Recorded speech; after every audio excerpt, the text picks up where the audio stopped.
আসসালামু আলাইকুম ওয়া রাহমাতুল্লাহি ওয়া বারাকাতুহু। আমাদের সামনে ঈদুল আজহা সমাগত। মহান রব্বুল আলামিনের সন্তুষ্টির জন্য আমরা পশু কোরবানি বা জবাহ করে থাকি। এটি ইসলামের একটি অত্যন্ত গুরুত্বপূর্ণ ইবাদত, কিন্তু আমরা অনেকেই জানি না ইসলামে পশু জবাই করার সঠিক নিয়ম কি, পশুর বয়স কত হতে হবে এবং জবাইয়ের পর মাংস কিভাবে বন্টন করতে হবে। আজকের ভিডিওতে আমরা কোরআন সুন্নাহর আলোকে এই গুরুত্বপূর্ণ বিষয়ে একদম সহজভাবে জানার চেষ্টা করব। তাই ভিডিওটি শেষ পর্যন্ত দেখুন, যাতে আমাদের কোরবানির মধ্যে কোনো রকম ভুল ত্রুটি না হয়ে যায়। তো চলুন ভিডিওটি শুরু করা যাক। রাসূলুল্লাহ সাল্লাল্লাহু আলাইহি ওয়াসাল্লাম তিনি বলছেন, তাজবাহু ইল্লা মুসিন্না, তোমরা নির্দিষ্ট বয়সের পশু ছাড়া জবাই করো না। আসুন জেনে নিই কোন পশুর বয়স কত হওয়া জরুরি। গরু এবং মহিষের ক্ষেত্রে কমপক্ষে 2 বছর পূর্ণ হতে হবে। ছাগল, ভেড়া এবং দুম্বার ক্ষেত্রে কমপক্ষে 1 বছর পূর্ণ হতে হবে। তবে ভেড়া বা দুম্বার বয়স যদি 6 মাসও হয়, কিন্তু তাদেরকে দেখতে 1 বছরের মতো স্বাস্থ্যবান মনে হয়, তবে তা দিয়ে কোরবানি বা জবাই করা বৈধ।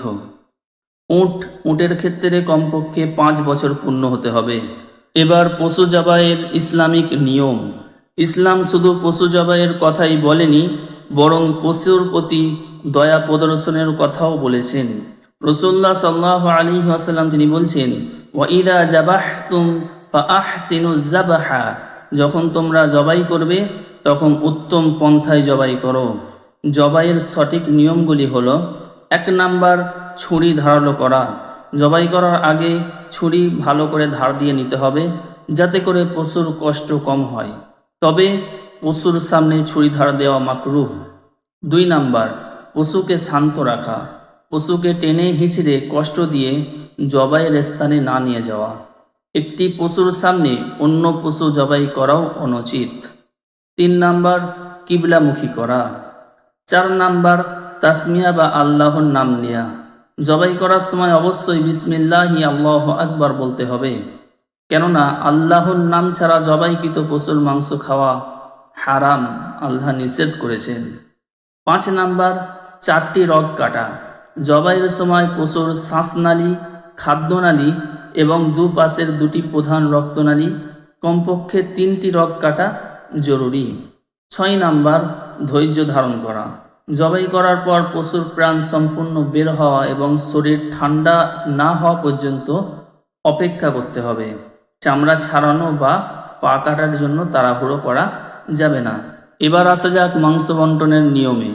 কোরবানির মাংস নিজে খাওয়া, আত্মীয় স্বজন এবং গরিবদের মাঝে বন্টন করা একটি মুস্তাহাব বা উত্তম আমল। ইসলামী শরিয়াতে মাংস 3 ভাগে ভাগ করা হয়। প্রথম ভাগ নিজের জন্য এবং পরিবারের জন্য। দ্বিতীয় ভাগ আত্মীয় স্বজন, বন্ধুবান্ধব ও প্রতিবেশীদের জন্য। 3 নাম্বার, সমাজ ও এলাকার দরিদ্র, মিসকিন এবং অসহায় মানুষদের জন্য। তবে মনে রাখবেন, এটি একটি উত্তম বন্টন পদ্ধতি। কেউ যদি চায় নিজে খাবে, খেতে পারবে। প্রিয় দর্শক, আল্লাহ আমাদের প্রতিটি ইবাদত সঠিক নিয়মে এবং শুধুমাত্র আল্লাহর সন্তুষ্টির জন্য করার তৌফিক দান করেন। সকলে পড়ুন আমিন। ভিডিওটি ভালো লাগলে লাইক করে দিন, বন্ধুদের সাথে শেয়ার করে দিন, চ্যানেলটিকে সাবস্ক্রাইব করে রাখুন।